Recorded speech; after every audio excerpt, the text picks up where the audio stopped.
Bismillahirrahmanirrahim. Assalamualaikum warahmatullahi wabarakatuh. Alhamdulillah, pada pagi hari ini saya akan menjelaskan pelajaran agama Islam tentang Syu'abul Iman, di mana tujuan pembelajaran ini agar kita semua dapat memahami tentang Islam. Terdapat itu 77 cabang iman. Semoga kita dapat melaksanakannya. Untuk lebih jelasnya, saya akan menjelaskan materi berikut ini.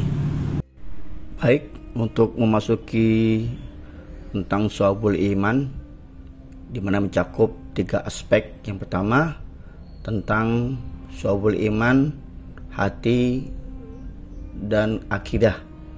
Yang kedua tentang lisan atau perkataan, dan yang ketiga tentang perbuatan anggota tubuh semua.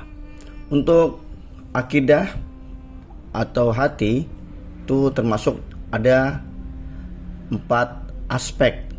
Yang pertama adalah hakikat mencintai Allah SWT, khauf, roja, dan tawakal kepada Allah SWT.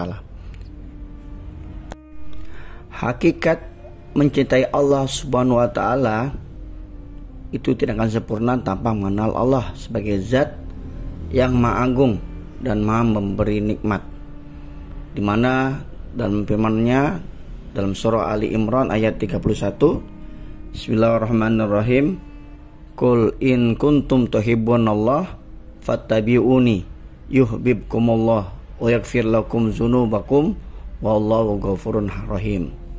Yang artinya, katakanlah, jika kamu benar-benar mencintai Allah, ikutilah aku. Niscaya Allah mengasihi dan mengampuni dosa-dosamu. Allah Maha Pengasih lagi Maha Penyayang. Ayat ini memberikan keterangan yang kuat untuk mematahkan pengakuan orang-orang yang mengaku cinta pada Allah pada setiap saat, tapi perbuatannya berlawanan dengan ucapannya, di mana semuanya ini sudah Nabi Muhammad SAW memberikan petunjuk bagaimana cara mencintai Allah yang sebenar-benarnya.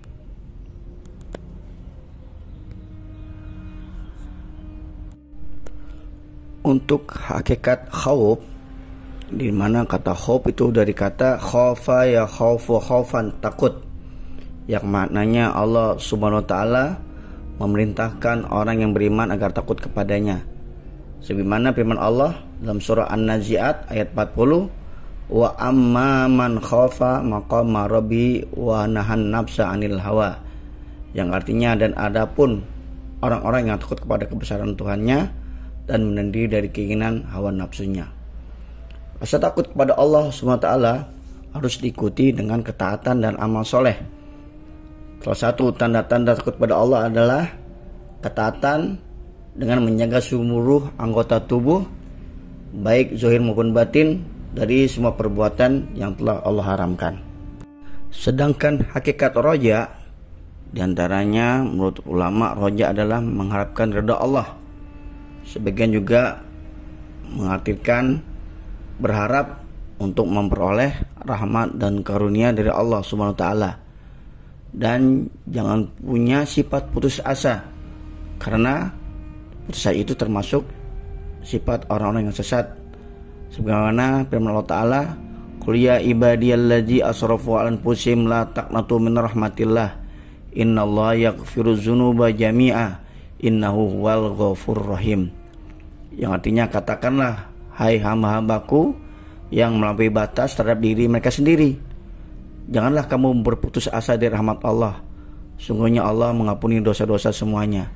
Sungguhnya Dialah yang Maha Pengampun lagi Maha Penyayang. Seorang yang memiliki sifat roja akan memperoleh banyak manfaat. Di antaranya adalah semangat dalam ketaatan kepada Allah, tenang dalam menghadapi kesulitan, dan merasakan nikmat ketika beribadah kepada Allah Subhanahu wa taala.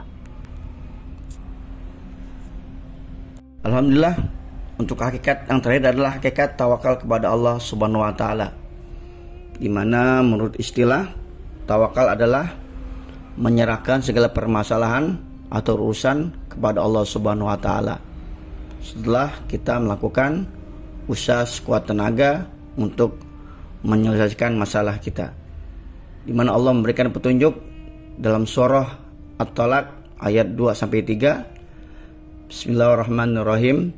Wa may yattaqillaha yaj'al lahu makhraja wa yarzuqhu min haitsu la tasib wa man yatawakkal 'alallah fa huwa hasbuh. Yang artinya, barang siapa yang bertakwa kepada Allah, niscaya Allah akan membukakan jalan keluar baginya, dan Allah akan memberikan rezeki dari arah yang tidak disangka-sangka. Dan barang siapa bertawakal kepada Allah, niscaya Allah akan cukupi keperluannya. Inilah tentang tawakal, di mana manfaat lain dari sikap tawakal yaitu untuk mudah bangkit dari keterpurukan, dan semoga dengan bangkitnya kita dari keterpurukan, kita akan mendapatkan nikmat yang tidak henti dari Allah Subhanahu wa taala.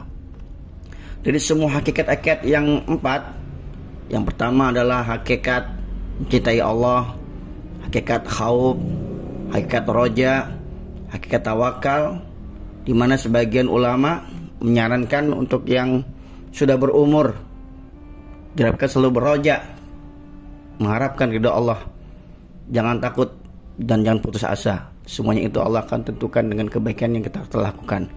Untuk yang masih muda-muda, diharapkan untuk punya hakikat rasa khauf, rasa takut akan kemurkaan Allah, di mana kita mesti dapat menahan hawa nafsu.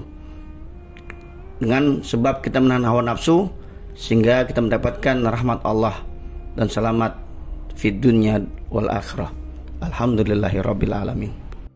Alhamdulillah, telah saya jelaskan tadi materi tentang Shu'abul Iman, di mana terdapat 3 faktor.